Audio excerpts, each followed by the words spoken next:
प्यारे बच्चों नमस्कार। आज हम कक्षा 10वीं इतिहास विषय के पाठ 3 भारत में राष्ट्रवाद इसका अध्ययन करेंगे। पिछले वीडियो में हमने बताया था कि राष्ट्रवाद का क्या अर्थ है, भारत में राष्ट्रवाद के विकसित होने के क्या कारण थे और विशेष रूप से हमने चर्चा की थी गांधी युग की शुरुआत। और गांधी युग की शुरुआत जिस एक विशेष प्रकार के आंदोलन से हुई थी उसे सत्याग्रह का नाम दिया था। भारत में गांधी जी 1915 में आए थे और आने के बाद उन्होंने जो सत्याग्रह चलाए थे उन तीनों के बारे में हमने आपको विस्तार से बताया था। चंपारण, खेड़ा और अहमदाबाद ये 3 गांधी जी के सत्याग्रह थे। अंत में हमारा उस दिन टॉपिक रहा था कि रोल्ट एक्ट जो 1919 में आया था वो क्या था, उसमें क्या प्रावधान था और क्यों भारतीयों ने उसे काला कानून की संज्ञा दी थी। आज हम भारत की स्वतंत्रता की लड़ाई का जो विवरण है उसको और आगे बढ़ाएंगे। हम शुरुआत करते हैं 1919 के रोल्ट एक्ट से।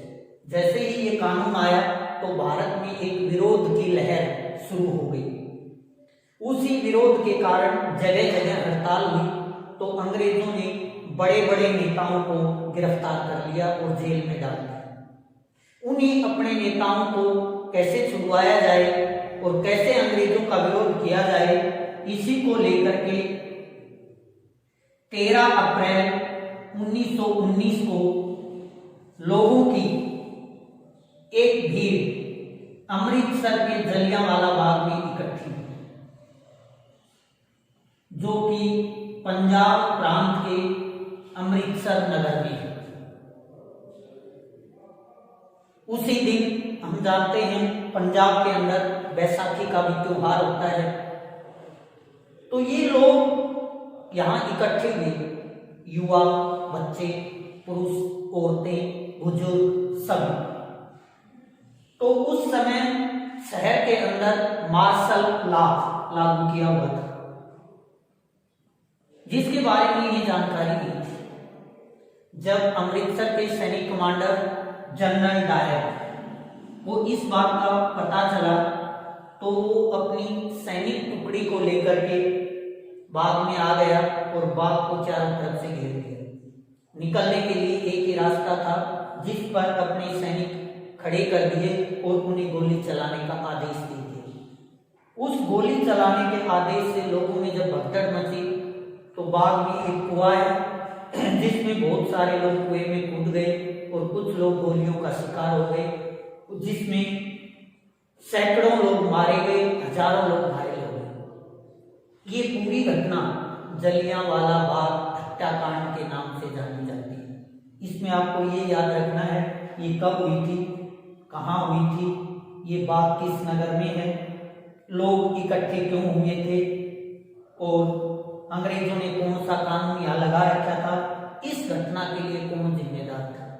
जब ये घटना हुई तो सारे देश में शोक की लहर दौड़ गई और उसी समय महात्मा गांधी ने कहा कि हम अंग्रेजों का किसी भी प्रकार से सहयोग नहीं करेंगे और इसीलिए उन्होंने जो आंदोलन चलाया उसे नाम दिया असहयोग आंदोलन।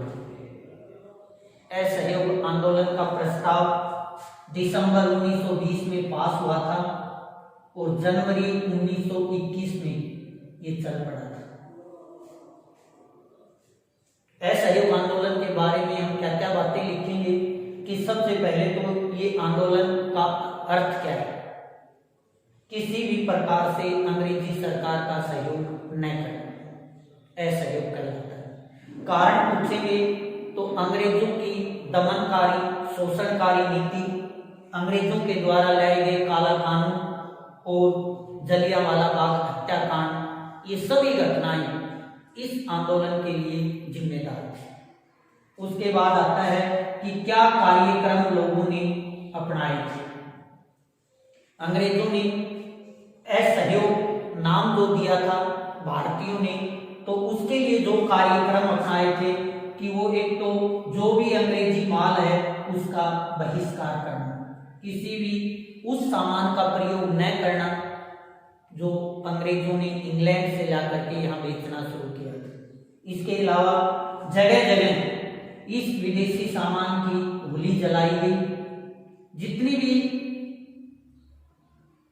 सरकारी संस्थाएं थी, स्कूल, कॉलेज, अदालतें, उन सब का बहिष्कार किया गया। ये कह सकते हैं कि सरकारी संस्थाओं का बहिष्कार किया गया।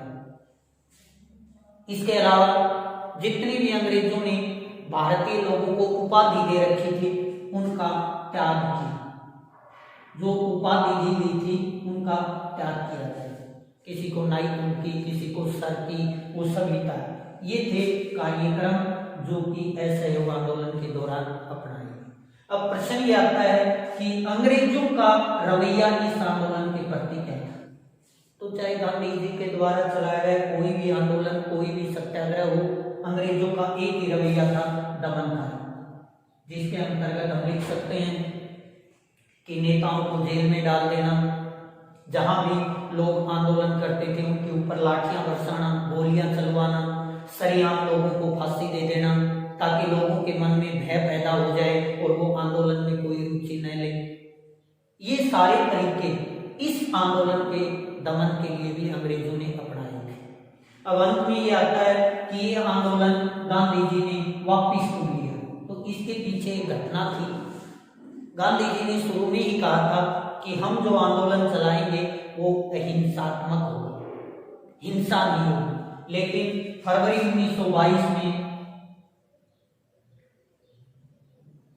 उत्तर प्रदेश के अंदर एक जगह है चौरी चौरा, जो गोरखपुर जिले में पड़ती है, वहां पर जब एक किसानों की भीड़ अपना शांतिपूर्ण मार्च कर रही थी, पद यात्रा कर रही थी विरोध के लिए, तो वहां की पुलिस ने, अंग्रेजी पुलिस ने लोगों पर गोलियां चला दी।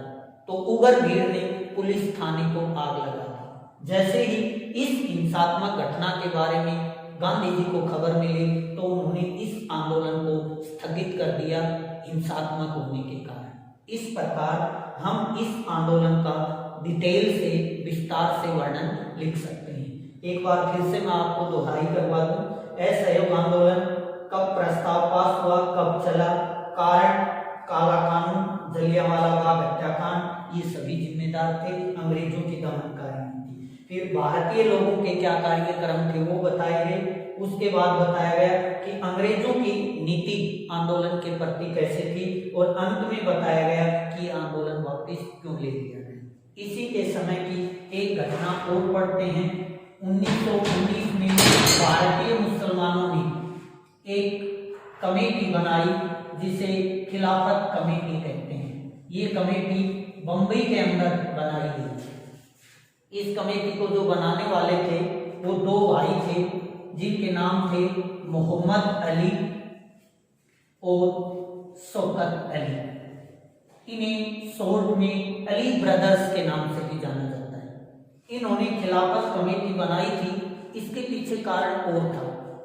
कारण ये था कि जो पहला विश्व युद्ध खत्म हुआ 1914 से 18 तक जो चला था, उसमें तुर्की अंग्रेजों के विरुद्ध लड़ने वाला देश था, और अंग्रेजों की जब जीत हुई तो वहां पर जो साम्राज्य था ओटोमन साम्राज्य, उसको अंग्रेजों ने खत्म कर दिया, और मुसलमानों के सबसे बड़े धर्मगुरु का एक पद था वहां पर खलीफा, जिसे पूरी दुनिया के मुस्लिम मानते थे, उस पद को भी उन्होंने खत्म कर दिया। इसका प्रभाव दुनिया के हर कोने में रहने वाले मुस्लिमों पर पड़ा, और भारत के जो मुस्लिम थे उन्होंने भी कहा कि हम अंग्रेजों का विरोध करते हैं, अंग्रेजों का खिलाफ करते हैं, और इसके लिए उन्होंने खिलाफत कमेटी बनाई थी, मोहम्मद अली और शौकत अली। जब ये दोनों चीज, खिलाफत आंदोलन और असहयोग आंदोलन, एक साथ चले, दोनों का मकसद एक जैसा था,